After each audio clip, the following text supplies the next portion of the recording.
আমার যখন ফোড়াবে দিন আসবে গহীন রাতি। আমার যখন ফোড়াবে দিন আসবে গহীন রাতি। থেকো প্রভু এ জীবনে, থেকো প্রভু এ জীবনে, হয়ে চিরসাথী আসবে গহীন রাতি। আবার যখন ফুরাবে দিন আসবে গহীন রাতি। থেকো প্রভু এ জীবনে, থেকো প্রভু এ জীবনে, হয়ে চিরসাথী আসবে গহীন রাতি। ওয়ামা খালাকতুল জিন্না ওয়াল ইনসা ইল্লা লিয়াবুদুন। ওয়ামা খালাকতুল জিন্না ওয়াল ইনসা ইল্লা লিয়াবুদুন। জিন ও ইনসানকে আমি আল্লাহ রাব্বুল আলামিন একমাত্র কেবলমাত্র আমি আল্লাহর ইবাদতের জন্য বানাইছি। সুবহানাল্লাহ। আল্লাহ বলেন আমি জিন ও ইনসানকে আমার গোলামির জন্য বানাইছি, আমার দাসত্বর জন্য বানাইছি। এই আয়াত থেকে সুস্পষ্ট হয়ে গেছে পৃথিবীর জমিনে আল্লাহ রাব্বুল আলামিন জিন ও ইনসানকে কার ইবাদতের জন্য বানাইছে? কার ইবাদতের জন্য? আল্লাহর ইবাদতের জন্য বানাইছে। এই আয়াত থেকে সুস্পষ্ট হয়ে গেছে যে আল্লাহ রাব্বুল আলামিন জিন ও ইনসানকে আল্লাহর ইবাদতের জন্য বানাইছে। মুসলমান ভাইয়ের আমার, দিল দিয়া কথাগুলো বুঝবেন। আল্লাহ রাব্বুল আলামিন বলে আমার গোলামির জন্য জিন ও ইনসানকে বানাইছি। কিয়ামতের ময়দানে এই দুইটা জাতির কঠিন হিসাব হবে। আমি আল্লাহ রাব্বুল আলামিন অন্যান্য মাখলুককে সাধারণ বিচার করে ছেড়ে দিব। এই দুইটা মাখলুক, এই দুইটা জাতি অর্থাৎ জিন ও মানুষকে আল্লাহ রাব্বুল আলামিন কিয়ামতের ময়দানে কঠিন প্রশ্নের সম্মুখীন করবে। কারণ কি একটু ভালো করে শোনেন।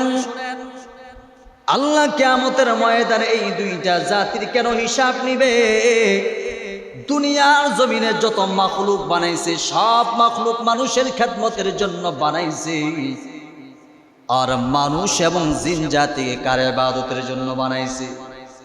আল্লাহর ইবাদতের জন্য। কিয়ামতের ময়দানে এই দুইটা জাতির কঠিন হিসাব হবে। ও মুসলমান, এত কিছু জানার পর আমাদের সমাজে এমন কিছু লোক আছে তারা মন গড়া জিন্দেগি চালায়। তারা মনে করে মনে হয় আল্লাহ রাব্বুল আলামিন আমাদেরকে এমনি বানাইছে, মনে হয় আল্লাহ রাব্বুল আলামিন আমাদেরকে অযথা বানাইছে। দুনিয়ার জিন্দেগি আমরা কাটাবো, এরপরে শেষ, আর পরকালে জিন্দেগি নাই। আল্লাহ তাদেরকে জানায় দেয় আফা হাসিবতুম আন্নামা খালাকনাকুম আবাসা ওয়া আন্নাকুম ইলাইনা লা তুরজাউন।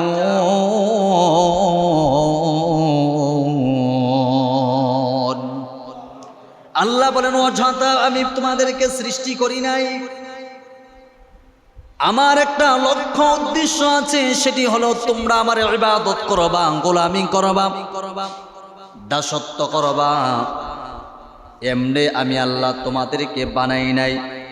আমাদের সমাজে যেই সমস্ত মানুষগুলো ধারণা করে আল্লাহ মনে হয় এমনি বানাইছে, দুনিয়াতে খাবো দাবো ফুর্তি করব, এমন লোক আছে।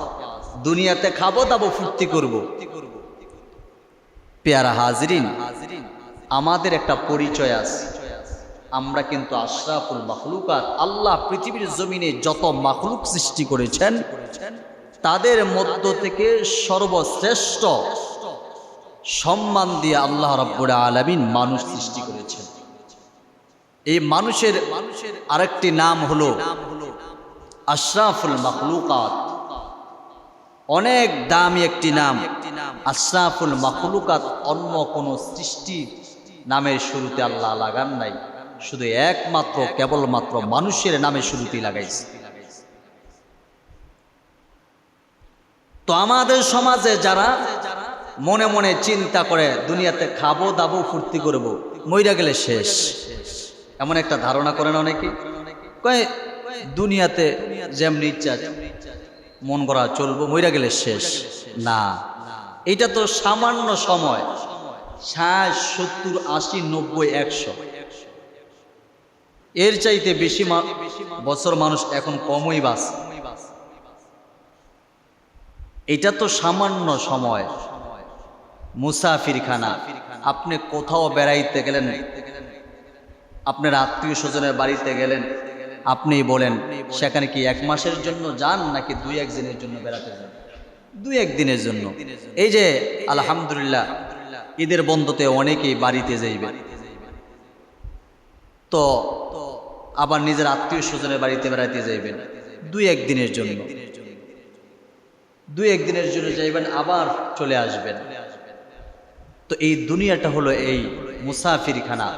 বেড়াইতে আসছেন, বাজার করবার জন্য আসছেন, বাজার করে তারপরে পরকালের জন্য নিয়ে যাইবেন, যেই পরকালে শুরু আছে শেষ নাই। হাদিস শরীফে এসেছে এই যে বিশাল বড় পৃথিবীটা, এই পৃথিবীটা যদি শস্য দানা দিয়ে ভরপুর করে দেয়, 500 বছর পরে পরে একটা কবুতর অথবা একটা কাক যদি একটা করে শস্য দানা নিয়ে যায়, একটা সময় কিন্তু এই শস্য দানা শেষ হয়ে যাবে। কি বলেন আপনারা? শেষ হয়ে যাবে। কিন্তু পরকালের জিন্দিগি এমন একটা জিন্দিগি, যে জিন্দিগি শুরু আছে শেষ নাই, শুরু হয়েছে আর শেষ নাই। তার জিন্দিগি তখনই শুরু যে ব্যক্তি দুনিয়া থেকে মারা যাওয়ার পর কবরে যাবে, ওই পরকালের জিন্দিগি তার জন্য শুরু হয়ে গেছে, আর শেষ নাই। যে 60-70 বছর পরে মনে হয় শেষ হয়ে যাবে, না, এই যে শুরু হয়েছে শেষ আর নাই। তো যারা বলতেছে দুনিয়াতে খাবো দাবো ফুর্তি করব, এরপর মরিয়া গেলে শেষ, না, ওই মরণের পরই জিন্দিগি শুরু। এইটা হলো সামান্য সময়ের জিন্দিগি। পেয়ারা হাজরিন, আল্লাহ রাব্বুল আলামিন তো মানুষকে আশরাফুল মাখলুকাত হিসাবে সৃষ্টি করেছেন আল্লাহর ইবাদতের জন্য। এখন যারা খাবো দাবো ফুর্তি করবে এই বলেই তারা সময় কাটিয়ে দিচ্ছে, আমি বলবো আমাদের তো আরেকটা নাম আছে আশরাফুল মাখলুকাত, আমাদের একটা পরিচয় আছে।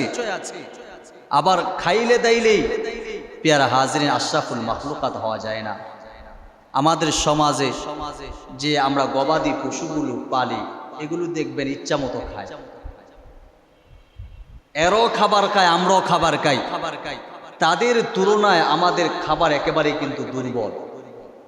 আমরা অল্প খাই, সীমিত খাই, পরিমাণ খাই।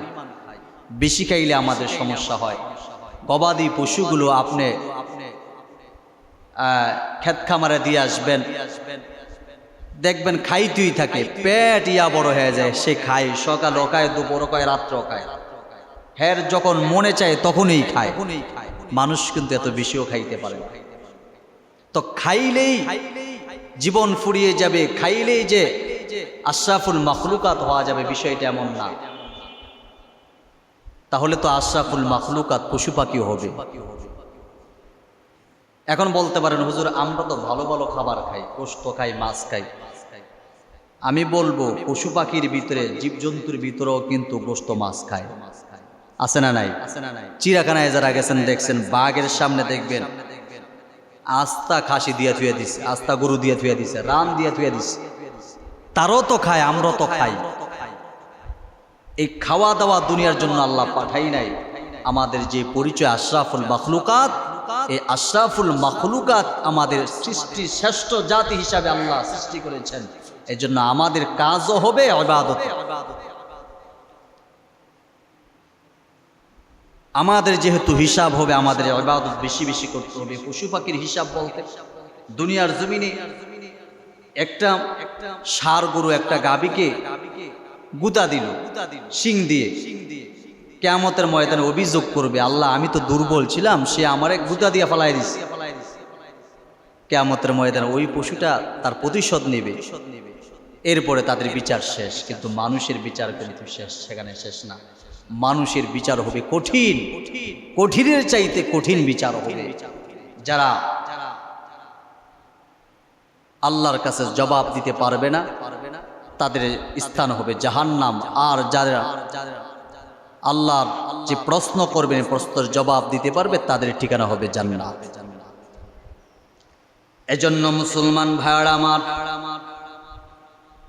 আল্লাহ বলেন দুনিয়ার জমিনে তোমাদেরকে খাবার দাবার ফুর্তি করার জন্য বানাই নাই। আফা হাসিবতুম আন্নামা খলাকনাকুম আবাসাও ওয়া আন্নাকুম ইলাইনা লা তুরজাউন। এরে বান্দা, আমি আল্লাহ রাব্বুল আলামিন অযথা অনার্থক তোদেরকে সৃষ্টি করি নাই। আমি আল্লাহ আমার ইবাদত করার জন্য, গোলামির জন্য তোমাদেরকে সৃষ্টি করেছি।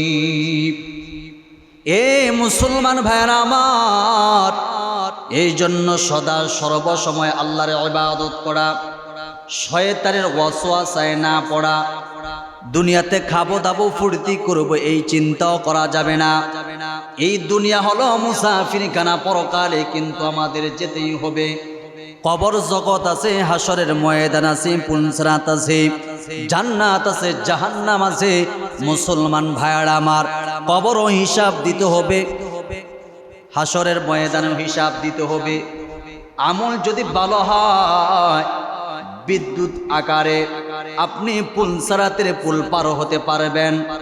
আর যদি কবর জগতের মোলাকাত খারাপ হয়, মুআমেলা খারাপ হয়, হাসরের ময়দানের মুআমেলা খারাপ, পুলসরাতের মুআমেলা খারাপ, আপনার স্থান হবে জাহান্নাম। এই জন্য আল্লাহ রাব্বুল আলামিন বলেন, কবরে যাওয়ার আগে কবরের হিসাব মিলায় যাও। ও বান্দা, আমি তো তোমার ইবাদত করার জন্য সৃষ্টি করেছি। ওয়া মা খালাকতুল জিন্না ওয়াল ইনসা ইল্লা লিয়াবুদুন। আমার যে উদ্দেশ্য, ওই উদ্দেশ্য পূরণ করে তারপরে কবরে আসবা। আমি যে উদ্দেশ্য করে তোকে সৃষ্টি করেছি, এই উদ্দেশ্য পূরণ করে তোমার কবরে আসতে হবে। সম্মানিত ভাইরা আমার, এই উদ্দেশ্য আমাদের ভুলা যাবে না। আমাদের সমাজে অনেকে এই উদ্দেশ্য ভুলে গেছে, আল্লাহ কেন সৃষ্টি করেছেন সেই উদ্দেশ্যই ভুলে গেছে, যার কারণে শয়তানের ওয়াসওয়াসায় পড়ে গুনার কাজ করতেছে।